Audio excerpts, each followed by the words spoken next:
Tippy time my damies, Top Cat here and welcome back to the channel. Who of you out there hate dealing with those goddamn turkeys?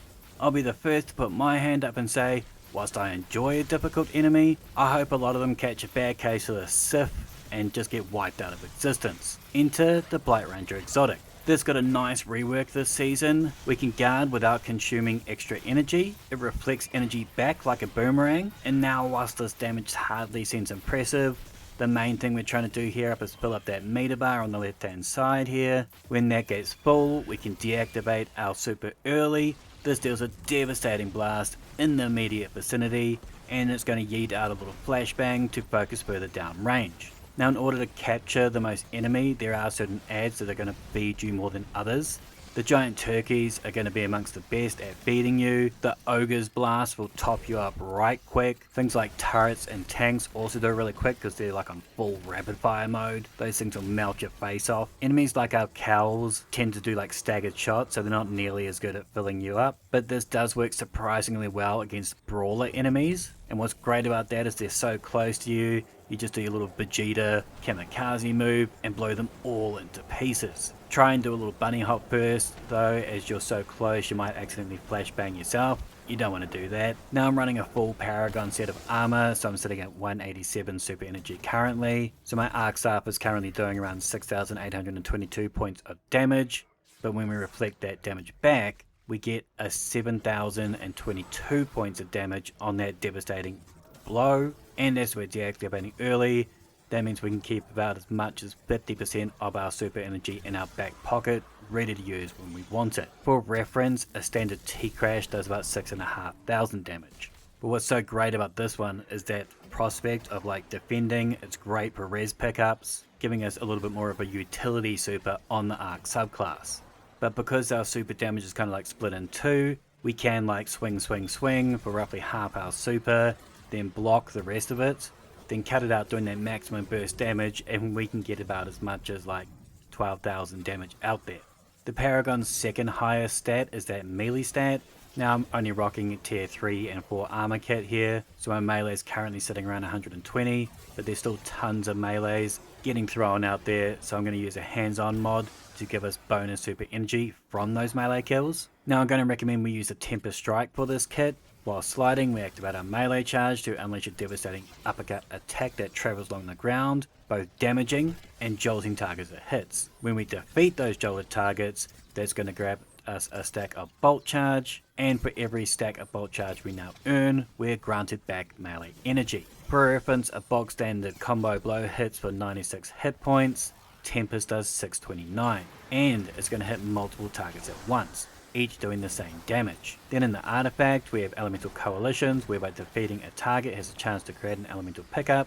In our case, it's going to be on a trace that comes straight back to us. When we receive that trace with refreshed threads, this is going to grant us back melee energy. The standard melee cooldown at 100 is 19 seconds, but between the bolt charge and those two artifact mods, we can get it back in as little as 14 seconds. We've got that Gambler's Dodge equipped, so now in conjunction with our Ascension aspect, whereby we long press our dodge whilst in the air to summon an arc staff, projecting us upwards and creating a burst of energy that amplifies us and allies and jolts enemies. If we put on a disruption mod on our class item, this will reduce all ability cooldowns when using our class ability near targets. Now despite having low class stats on this Paragon build, we're still going to hit this fairly regularly. I also run a set of focusing strike mods on my gauntlets, so every time I do a melee attack, it's going to feed us back class energy. I've also got one heavy-handed mod on my gauntlets to make us an orb of power from our melee kills every 10 seconds. The first fragment I got here is Spark of Instinct. When we become critically wounded, when we take any damage, it's going to emit a jolting effect around us. So between our Ascension that jolts,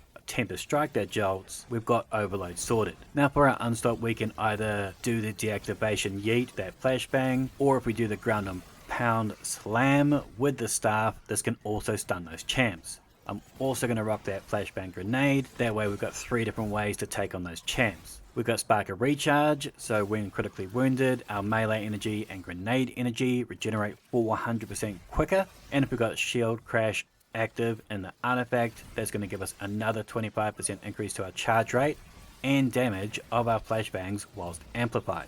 We've got Spark of Frequency, so our melee hits are going to increase our quick weapons reload speed and stability for a short time, but most importantly, whilst amplified, it's going to increase the amount of stacks of bolt charge we get from all sources. This in turn means more melee energy return. Now we're going to circle back to that Blight Ranger exotic, as when we deactivate our super, we're going to get a 25% arc weapon surge for 20 seconds. Now before we talk weapon selection, I first wanted to talk about my armor selection. I've gone for a 4-piece Bushido kit. This is acquired from those pinnacle activities. I've done this as our arc hunters, outside of like a massive combination blow kit, really aren't the best at healing. So I wanted to try and get my damage resist up as best as possible. The Bushido kit is going to aid in this. Its first perk is Ido, where final blows with freshly drawn or reloaded weapons are going to heal us. In the 4-piece perk, we've got Unfaltering Focus, where our shotgun, bow, and sword final blows are going to temporarily reduce incoming damage. And then by damaging targets with those weapons, it's going to extend this effect. So we get a kill,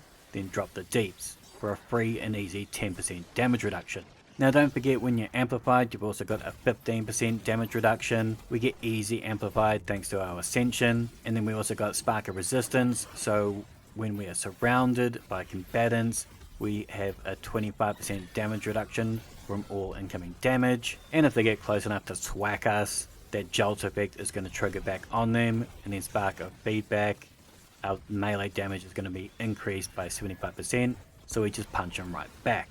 Now being a Bushido kit, we've got tons of great exotic bows to pick from. We've got the Wish Keeper, Hierarchy of Need, Tiku's Divination, Wish Ender, Burglass Curve, Trinity Ghoul, La Monarch, and Leviathan's Breath. I would say the best exotic for low end activities is the Trinity, but if you get to that end game, I would definitely recommend the Wishy. That way we've got anti-barrier sorted, and then our abilities take care of our overloads and unstops.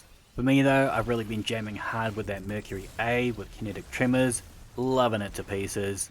Bang on your favourite arc weapon in that energy slot to allow you to take full advantage of that 25% arc surge after you pop your super. Indebted Kindness might be a top pick there. This is going to free up that exotic slot. We've got so many powerful exotic heavy weapons. We've got the Prospector, Warcliffe Coil, Queensbreaker, Anarchy, Thunderlord.